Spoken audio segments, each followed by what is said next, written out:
You see, what makes this interesting is that after AD 70, the Romans came through, and for about 3 to 4 years, they completely destroyed the city of Jerusalem and definitely razed the temple in Jerusalem to its absolute foundations. In the words of Jesus in Matthew 24, not one stone was left upon another. This means that the culture in Israel, the religion in Israel, and really all of Israelite society was forever changed after AD 70.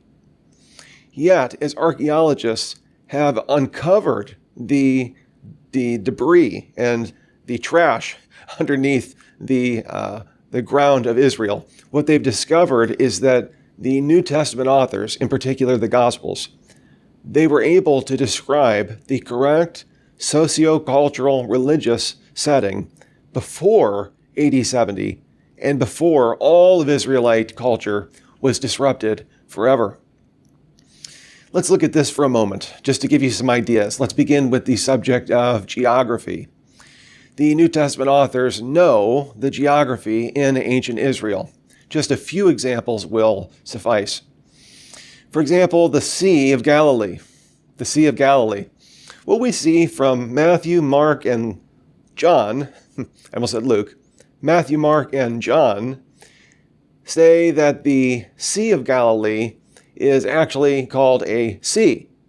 A sea, yeah. What's weird is it's only, if you travel to Israel, 13 miles from north to south and 8 miles from east to west. Luke, however, never refers to the Sea of Galilee.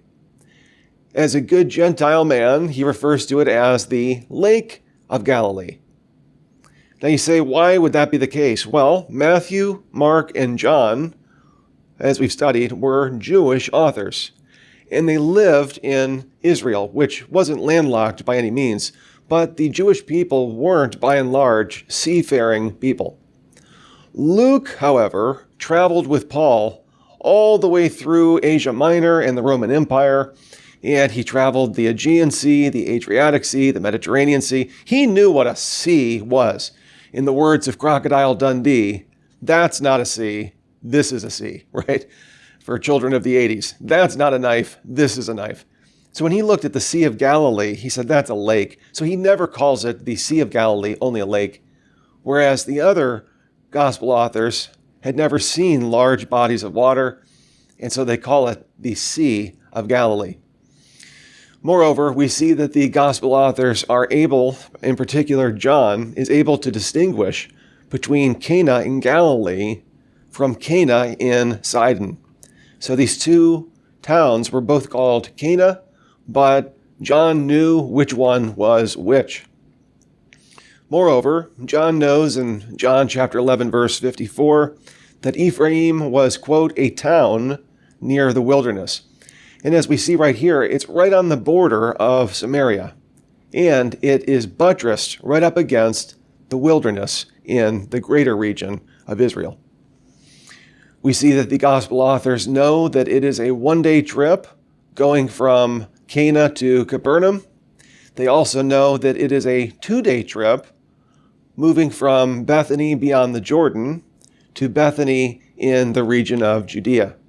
And this needs to be put together with John 1, John 10, John 11, where we see first where John the Baptist was preaching in Bethany. And then we locate that in John 10, verse 40. And then we see that Jesus waited 2 days before going to see Mary and Martha and Lazarus. And it was a total of 4 days when Lazarus had been dead. So when you piece all of this together, it isn't that they say it's a 2-day journey. No. It's much better than that. By piecing all of the data together in the Gospel of John, we can see that John believed that it was a 2-day journey. He knew that distance. Topography is another subject that confronts the archaeologist. This refers to the landscape, the different levels or depths of the landscape, the hills, the mountains, and so forth. Well, when we look at archaeology, we see that Jerusalem in the 4 Gospels is always referred to as a place that you go up to. So whether they're going north to south, south to north, east to west, west to east, repeatedly it says that they go up to Jerusalem. This is each and every time. Whenever somebody goes to Jerusalem, they go up to Jerusalem. Whenever they leave Jerusalem, it says that they go down from Jerusalem. Now, why do they consistently and repeatedly say that when you enter, you go up, and when you leave, you go down? Well, because Jerusalem is topographically about a half of a mile above sea level, about 2,400 feet above sea level. Now, when John, so quite literally, they went up when they went into Jerusalem, and they went down when they left. But John, when he refers to Jesus going from Cana to Capernaum, he says that Jesus went down to Capernaum. Of course, Capernaum is 1,400 feet below Cana. So they knew the topography in the landscape of Israel. So too, they knew the cities and the towns, even the little villages that weren't known by secular historians. Almost as if these four authors lived in Israel and would know these particular towns and cities. In particular, they knew the city of Chorazin, and for many, many, many years, Chorazin was thought to be a complete myth. It's never mentioned in any extra-biblical sources. And yet Jesus is the one who says, "Woe to you, Chorazin." So he believed Chorazin was a city worthy of mention, and people thought that the city just didn't exist until they found it. Archaeologists have shown that Chorazin had, quote, substantial communities comparable in size and importance to the neighboring city of Capernaum. Bethlehem is a small town. It's mentioned in the Gospels as the birthplace of Jesus. It's also mentioned in the Old Testament, Micah 5:2. It's the birthplace of David. And yet, extra-biblically, there was no mention of this little tiny town of Bethlehem. Until we found in May of 2012 a little bulla. A bulla is a little clay seal or inscription that specifically mentions Bethlehem. So this little town is confirmed really only in the last decade. So too, the city of Nazareth. This was just completely embarrassing. Josephus, the first century Jewish historian, mentions 45 cities in Galilee. So he's mentioning cities all over the region, the greater region of Galilee. But he never mentions Nazareth. So for years, critics of the Bible said, this place, it can't exist. I mean, that is a conspicuous omission for Josephus to mention 45 cities in this little region, and yet he doesn't mention Nazareth? Give me a break. Until in 1961, there was a mosaic inscription that was found in Caesarea Maritima that mentioned Nazareth. And in December of 2009, archaeologists discovered a first-century house existing in Nazareth. Here's a picture of the house itself. Indeed, there was a house built over this original house. And when the original house was torn down, archaeologists dug underneath it. In fact, it was discovered, hey, there's a house underneath the house. And they found a house under there with coins and other ornaments that date it to the first century and describe it as being from Nazareth. There's also the Sea of Galilee Boat. This was found by fishermen in 1986 when there was a drought and the Sea of Galilee receded some, I don't know how many hundreds of feet. And this boat emerged from the water that was ordinarily covering it. And it's tiny. It's 27 feet long and 4 feet wide. This was a standard fishing boat at the time. This really gives new perspective to Jesus sleeping in the aft of the boat in Mark chapter 14 when he walks on the water and whenever there's a storm. I mean, they were not in one of these big ocean liners in the storms on the Sea of Galilee. When these storms came through, they were in tiny boats at night. That must have been terrifying. Well, this boat here is called the Sea of Galilee Boat because it was found in the Sea of Galilee. Some people call it the Jesus boat, not that it was literally Jesus's boat, but that it was a boat that dates to the 1st century AD. So too, for years, critics of the Bible said that the Gospel according to John dated to somewhere between AD 130 and AD 160, and it was written clearly by the Johannine community, John's disciples, because he couldn't have lived to 130 to 160.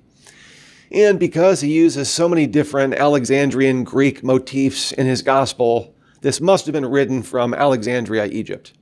So whoever wrote the Gospel of John, it clearly wasn't an eyewitness, and it certainly wasn't John of Zebedee, because it must have been written in Egypt.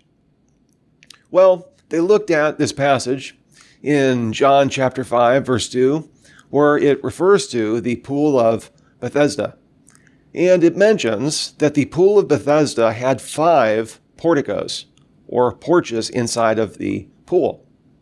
And again, people said, well, that's just mythical. In fact, there was symbolic reasoning for John to pick 5 porticos, maybe some kind of an allegorical interpretation for the 5 porticos.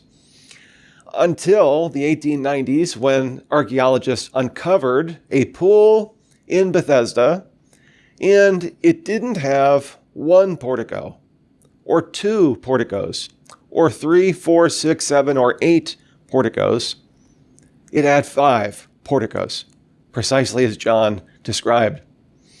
We read from historian Greg Blomberg. He says, reconstruction showed how 2 juxtaposed rectangular enclosures would have created 5 porticos. So too in John chapter 9. Now remember, John, he can't be an eyewitness, as the gospel claims. This must be written by somebody from Alexandria, Egypt, in the mid-2nd century.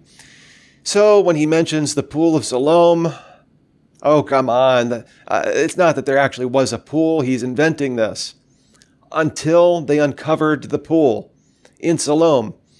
James Hoffmeyer, who is an archaeologist, he's an Egyptologist, he writes this, quote, during the summer of 2004, this is fairly recently, thanks to the use of a metal detector, 4 coins were found embedded in the plaster. The coins and pottery associated with it suggest that it flourished right up to the fall of Jerusalem in AD 70. Well, what happened in AD 70? What's the big deal? Well, Hoffmeyer continues. He says, because it stands at the bottom end of the valley, it would quickly have silted over and its location would have been forgotten. The stone-lined pool was in all probability the pool of Siloam of Jesus' day. What this means is these coins that date the pool of Siloam before AD 70, they were embedded in the plaster, and then this entire pool was silted over until archaeologists uncovered it. So, this doesn't necessarily mean that whoever wrote the Gospel of John was writing before AD 70. But it does mean that they knew about this pool that existed only before AD 70. Almost as if the person lived in Israel and lived before AD 70 and knew about the pool before the Romans came in and completely destroyed it, and this thing would have been cemented over, so to speak, by the silt and the sand and the debris, and no one would have known this pool. Certainly not somebody living in Alexandria, Egypt in the mid-2nd century AD.